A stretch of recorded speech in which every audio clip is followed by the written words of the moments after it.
Hey everyone, and welcome. So today, we're going to dive into a really fascinating paradox that sits right at the heart of Japan's corporate world. We're talking about a system that's literally designed to hire the absolute best, but then often ends up punishing its most brilliant people. So how does that happen? Let's get into it. I mean, think about it. How can these huge, prestigious companies, the ones that get the pick of the litter from top universities, have a system that actively stifles their most original thinkers? As we're about to see, this isn't some kind of mistake. It's actually a feature, not a bug, of a very specific and very powerful corporate structure. Now, a term you're going to hear a lot today is JTC. It just stands for Traditional Japanese Corporation.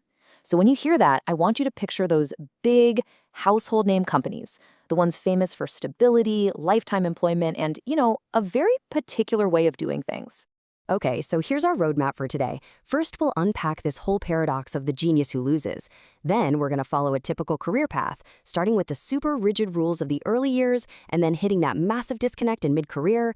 After that, we'll look at the trap that even successful managers fall into. And finally, we'll see how all of these pieces lock together to create one heck of a vicious cycle. All right, let's start with that central idea, that core paradox. In this world, being a true genius, an innovator, an original thinker, can actually work against you. Yeah, I know it sounds completely backwards, but figuring out why that is, well, that's the key to this whole puzzle. And here's the absolute most important thing to get right from the start. This system isn't broken. It's actually working exactly as it was designed to. See, it was never built to find and promote genius or to reward risky ideas. Nope. It was built for one thing above all else: stability. The problem isn't the people. It's the structure they're operating in. So to really see how this machine works, we got to go back to the very beginning. The first 20 years of a career inside a JTC are basically a long, grueling proving ground. But what you're being asked to prove, well, it might not be what you'd expect. The whole game for employees in their 20s and 30s can be boiled down to just two words: avoid mistakes. Seriously, it's not a system where you get points for big, creative wins. It's a system where you start with a perfect score and you lose points for every single error, no matter how small. So this creates a kind of unwritten rulebook for survival. First, you need to be flawless at all the practical administrative stuff. Second, you have to be meticulous about avoiding risks, because trying something new that fails is pretty much the worst thing you can do. Third, extreme endurance. And fourth, absolute obedience. Now, what's missing from that list? Oh, just creativity, strategic thinking, innovation, no big deal. And that endurance point, man, it is no joke. One source we looked at put it perfectly. The ideal employee is someone who can literally work all night and still show up the next day ready to go without breaking. It's a culture that prizes resilience when it's pushed to the absolute limit. This mindset even shapes who gets hired. For instance, there's this stereotype that Tokyo University grads are great at practical work and are used to this no-fail kind of environment. On the other hand, Kyoto University grads are sometimes seen as more spiky, more original, more likely to question things. So, in a system that punishes mistakes above all else, which profile do you think it's favored? Yeah, it's the Pfeiffer one, almost every time. Okay, so picture this. You've survived for 2 decades by playing this game perfectly. You've avoided every mistake, you've shown incredible endurance, you've made it.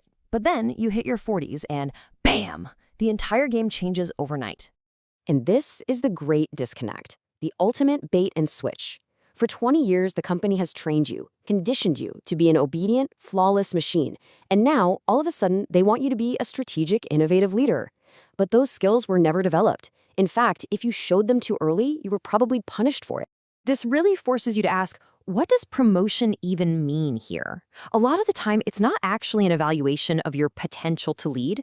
It's more like a reward for endurance. It's the prize you get for just surviving the gauntlet of the first 2 decades. So why does real strategic talent have such a hard time rising to the top? Well, the whole system is pretty much stacked against it. Those skills were never measured to begin with. The company doesn't have a way to suddenly start judging them. The senior managers making the promotions, they're products of the exact same endurance test. And the real kicker? If you showed strategic initiative early in your career, you were probably seen as arrogant. So that brings us to the managers, right? The ones who won the game. You'd think they'd be in a position to finally change things, but the truth is, they're caught in their own kind of structural trap. And here it is, the manager's trap. On paper, it looks great. You're judged on results, you have high authority, and your responsibilities are clear. But the reality is often the total opposite. You're really measured by your hours, your authority is surprisingly limited, and your responsibility is somehow both vague and infinite. You end up being on the hook for everything while in control of almost nothing. So, what's the logical outcome when you put someone in that trap? Well, they're basically forced to micromanage everything just to feel some sense of control, and they work endless hours because their job literally has no finish line. This leaves them with absolutely zero time, zero energy for the deep, strategic thinking the company supposedly wants from them now. And now, this is where we see how all the pieces we've talked about, the junior experience, that mid-career disconnect, the manager's paradox, how they all lock together to create this incredibly powerful, self-reinforcing loop. And I really need to stress this point because it is the most important takeaway of this whole explainer. Nobody here is acting irrationally. The junior employees who avoid risks, the managers who micromanage, they are all making the most logical, rational choices they can within the system they're in. The villain here isn't a person, it's the system itself.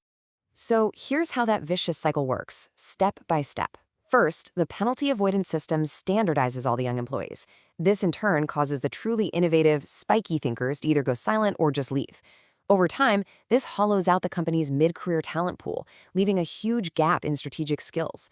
The managers who do make it are so trapped in day-to-day tactical work, they can't change a thing.